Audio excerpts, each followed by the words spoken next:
The last sleepover my daughter will ever have, and the camera that changed everything. You don't ever expect that kind of phone call. It was 9:37 p.m. when my phone lit up. I figured it was just a check-in. Maybe my daughter couldn't find her toothbrush or wanted to say goodnight. After all, it was her first real sleepover, one she'd been talking about for weeks, maybe months. 11 years old, bubbly with nerves and excitement, sleeping over at her new friend's house with another classmate. I'd packed her overnight bag myself, tossed in extra snacks, and kissed her goodbye with that quiet ache all moms feel when their kids grow up a little too fast.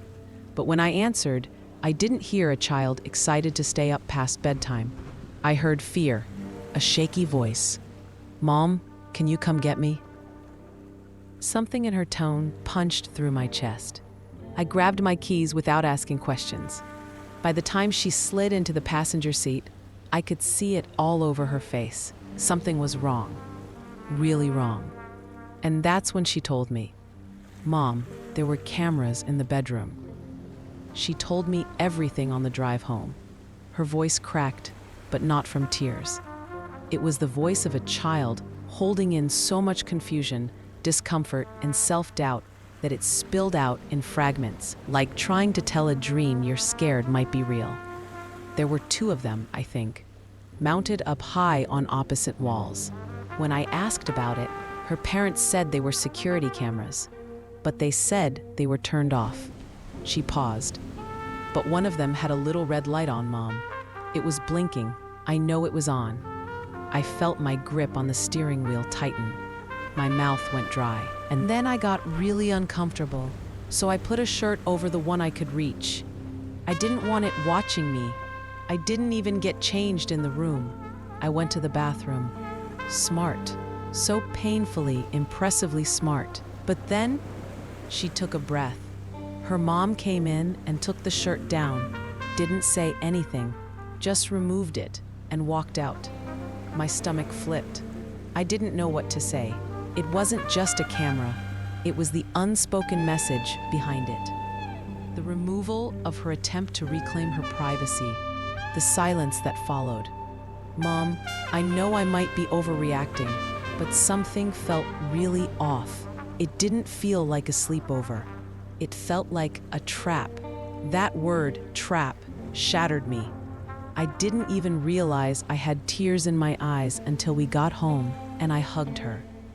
She clung to me like a child much younger than 11, and in that moment, I saw just how young she still was, still learning, still trusting, still trying to understand what's safe and what isn't.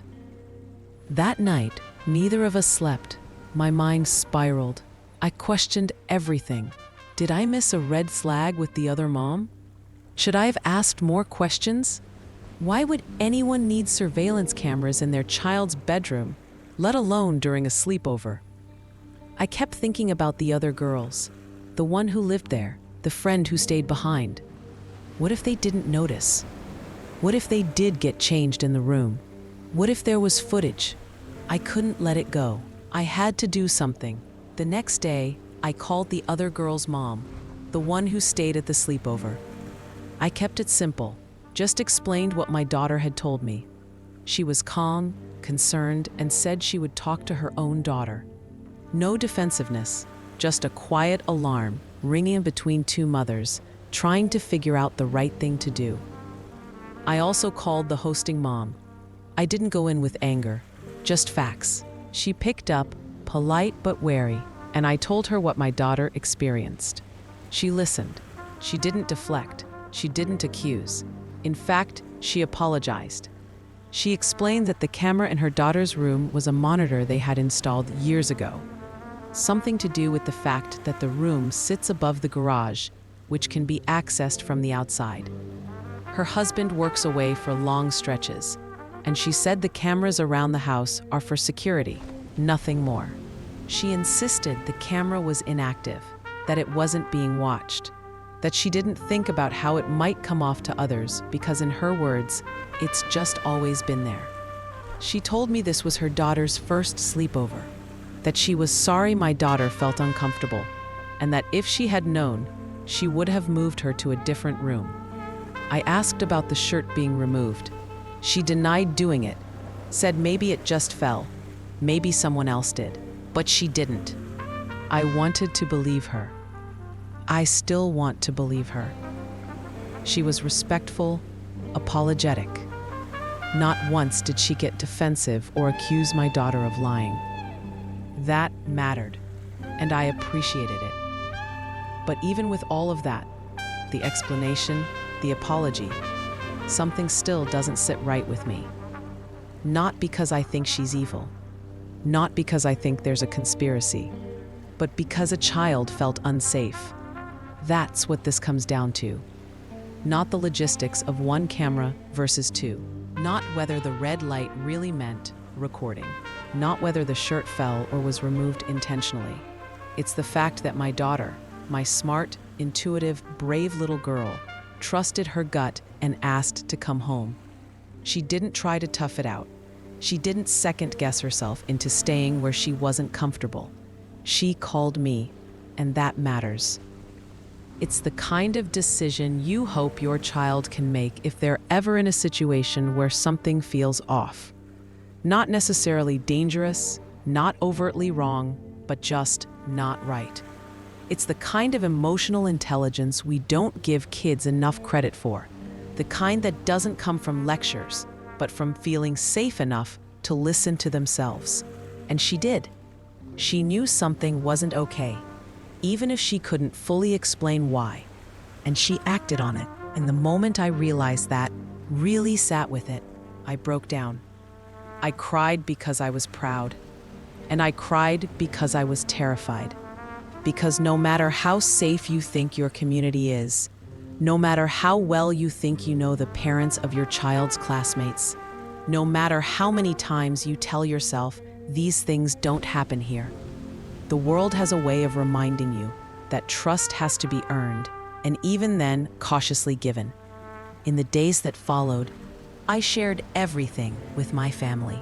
We talked about boundaries, about privacy, about what's okay and what's not, even when adults say it is.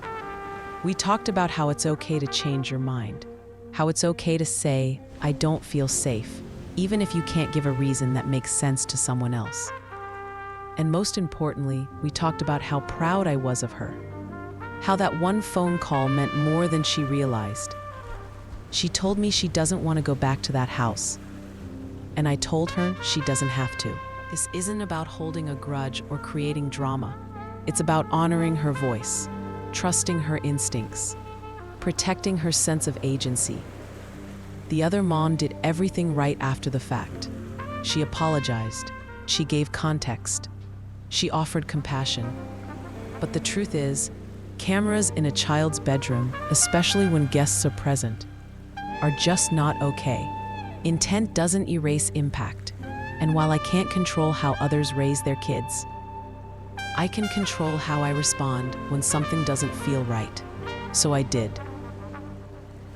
And I'm glad we won't be doing sleepovers anymore. Not for now. And not out of fear, but out of a deeper awareness. My daughter's safety isn't about sheltering her from the world. It's about teaching her to navigate it. She's 11, but in that moment, she showed more clarity and courage than some adults ever will. And if there's anything I want her to carry forward from this, it's this truth. You are allowed to say no. You are allowed to trust your gut. And when something feels wrong, you never have to stay silent. Do you like stories like this? Click here to watch more.